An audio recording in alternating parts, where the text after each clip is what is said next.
Sur cet épisode qui est, il faut l'avouer, comment dire, c'est offert sur un plateau pour un romancier. Vous avez une cathédrale à 30 km de Paris à peu près, absolument magnifique, où on enterre les rois, les reines, les princes, et parfois même des grands du royaume, depuis quasiment 800 à 900 ans.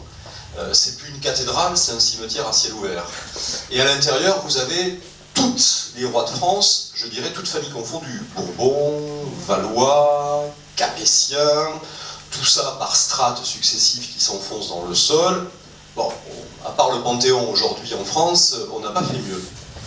Les révolutionnaires français, et là on parle histoire pure, peut-être parce qu'ils venaient de guillotiner Louis XVI et qu'ils se sentaient un peu seuls dans leur meurtre, se sont dit qu'ils seraient, politiquement c'est très intelligent, qu'il était temps d'associer la population française dans son ensemble à une gigantesque profanation qui en fait mouille tout le monde. Et donc on a envoyé d'abord un pauvre ancien bénédictin qui s'appelait Dom Poirier, le malheureux, on lui a expliqué qu'il fallait qu'il ouvre tous les cercueils pour récupérer le plomb des cercueils pour faire des balles pour les soldats. Il est arrivé au mois d'août, il a ouvert 4 tombes, ça lui a largement suffi, le pauvre. Et ensuite, comme ça allait pas assez vite, au mois d'octobre, on a décidé de passer à la vitesse supérieure. Et au beau matin, on a dit à la population, distribution gratuite de vin dans la cathédrale, puis vous ouvrez tout ce que vous voulez. Effectivement, il y a des milliers de gens qui sont arrivés. Et qui ont commencé, sans doute, la plus grande profanation d'un cimetière historique de toute l'histoire de l'humanité. Et ils ont absolument tout brisé, tout cassé. Heureusement, il y avait quelques personnes de ci, de là, qui ont réussi à faire quelques dessins, à récupérer quelques ossements. Pendant des époques, on vendait des maxillaires d'Henri IV un peu partout à la criée, dans le coin. Et puis ensuite, ils sont descendus dans cette fameuse crypte qui a été dessinée par Hubert Robel en étude des références, dans lequel il y avait les Bourbons. Et là, il y avait Henri IV, Louis XIII, Louis XIV, Louis XV. Bon, ils ont commencé par sortir Henri IV. Ils l'ont trouvé en bonne forme, donc ils l'ont ouvert pour voir ce qu'il y avait à l'intérieur. Là, ils ont sorti de la paille, ça les a fait moins rire déjà, donc ensuite ils ont coupé tout ce qui dépassait. Tout le monde a bien compris. Et ensuite, ils ont ouvert quand même, et c'est là le plus intéressant, et le plus, je trouve, horrifiant, Louis XIV et Louis XV. Le problème, c'est que Louis XIV était mort de la gangrène, et Louis XV était mort de la petite vérole. Vous dire que quand ils ont ouvert les tombes, le choc a été assez intense, surtout du point de vue olfactif, vous pouvez l'imaginer, et ça les a un petit peu calmés. Et puis on a ramassé tous ces ossements, il y en avait des centaines et des milliers, parce que là je ne parle que des rois, vous oubliez les princes, les princesses, les enfants mort-nés, etc., etc. Et on a balancé tout ça dans un cimetière à côté, avec de la chaux, et 15 ans après, quand les rois de France sont arrivés, à la chute de Napoléon, on a redéterré tout ça, et on a tenté de remettre tout ça à l'endroit.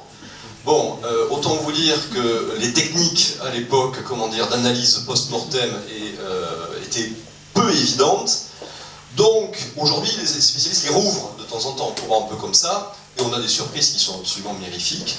On sait par exemple, et puis je serai charitable, qu'une des tombes des rois, on s'est aperçu qu'il manquait les 3/4 des ossements. Le type qui était en charge du truc s'est trouvé bien embêté pour aller trouver un fémur, un tibia. Il a mis des ossements de chien. Et la question, c'était pour savoir lequel de vous deux est le plus geek, le plus passionné. Moi, je suis cœur. Non, on a à peu près la même culture maintenant sur les séries télé, sur ce genre de choses. Hein. On les regarde régulièrement. Soit, même si Jacques écrit les parties historiques, enfin, il est toujours parmi nous dans le 21e siècle, il n'y a pas de souci. Non, après, c'est vrai qu'on a l'habitude dans nos ouvrages de mettre des petits clins d'œil, d'insérer un peu des petites pastilles pour faire référence à cet univers. Parfois c'est gratuit, et d'autres fois c'est un peu plus subtil et moins gratuit. Regardez par exemple, je vais vous le prendre. Moi j'étais par exemple très marqué par l'univers de Lovecraft, et vous avez à un moment donné une citation du personnage du livre, Emerson Donovan, qui est le patron des Skull and Bones, et il fait une conférence au cercle Dunwich Innsmouth, et ça parle à tous les gens qui ont lu Lovecraft. Et pourquoi Lovecraft? Parce que ça se passe en Nouvelle-Angleterre, et c'est un endroit en fait très curieux. En fait, c'est une partie des États-Unis qui est bercée à la fois de religion, qui est bercée de ce qui se passait avant l'arrivée des Blancs, de culture indienne, et c'est aussi un des centres du pouvoir aux États-Unis. C'est une région passionnante, on y est est allé il y a 3 ans. Et il y a une véritable atmosphère, et c'est ça aussi le plaisir d'un Marcasse, c'est d'aller se balader, d'aller dans d'autres pays. On vous parle pas seulement de franc-maçonnerie avec Marcasse, mais on va vous faire voyager dans le temps et dans l'espace. Mais j'ai vu quelques faux raccords. Primo, sur la couverture, les effets miroirs de certains personnages. Puis, il y a l'ami Jerry qui avait lancé la pique du Glock, avec le fameux cran de sûreté. Une autre qui m'a bien fait rire, c'est celle avec Tous Celos, où on dit que les deux musiciens jouent de la contrebasse, alors que c'est plutôt du violoncelle. C'est moi les réactions des lecteurs qui m'ont fait quand même mourir de rire. Il y en a quand même un qui m'a expliqué que celui-là, là, c'était moi. Bon, c'est le plus beau, donc je suis vachement satisfait, mais c'est pas moi. Bon, ça s'est calmé. Et puis Macron a été élu.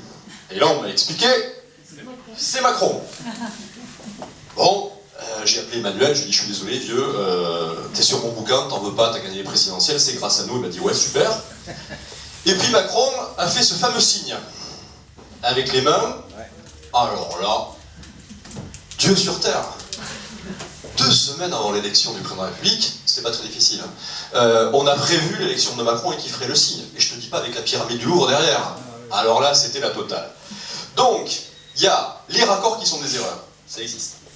Il y a les raccords volontaires, où on essaie de faire passer quelque chose. Des fois, personne ne s'en aperçoit pendant des années, d'ailleurs, on est un peu déçus. Et puis il y a le raccord involontaire, où là, écoutez, pour la prochaine élection présidentielle, Liseur de Bougain est toujours là, vous saurez qui est élu. Bah, s'il y a une blonde au milieu, vous savez qui c'est, quoi.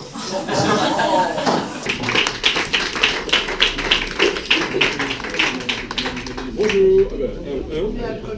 Allez hop, quel est votre prénom?